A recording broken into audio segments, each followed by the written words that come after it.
हज़रत सुलेमान अलैहिस्सलाम के लश्कर में इंसान, जिन्नात और परिंदे सब शामिल थे। एक दिन परिंदा हुदहुद गैर हाजिर था।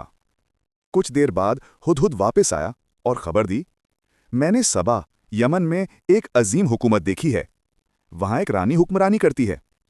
उसके पास सब कुछ है, लेकिन वो और उसकी कौम सूरज की परस्तिश करते हैं। हज़रत सुलेमान अलैहिस्सलाम ने फ़ौरन हुदहुद के ज़रिए मालिका को अल्लाह ताला की तौहीद का पैगाम भेजा।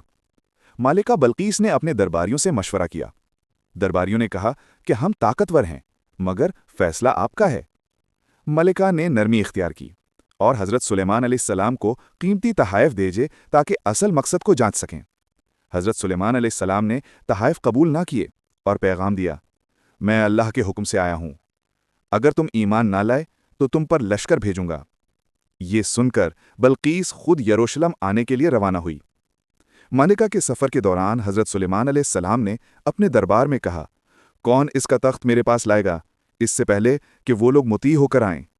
एक ताकतवर जिन बोला, मैं आपकी नशिस्त ख़त्म होने से पहले ला सकता हूँ। फिर एक ऐसा शख्स जिसके पास किताब का इल्म था बोला, मैं पलक झपकने से पहले उसे ले आऊँगा। और लम्हे भर में मलिका बल्कीस का अजीमुश्शान तख्त हज़रत सुलेमान अलैहिस्सलाम के पास पहुँच गया।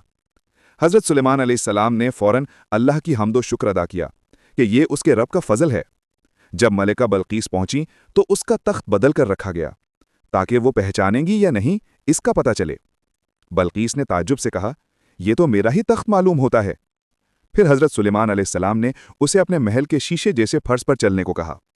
बल्कीस ने समझा ये पानी है और अपना लिबास समेट गया, लेकिन ये शफाफ शीशे का फर्श था।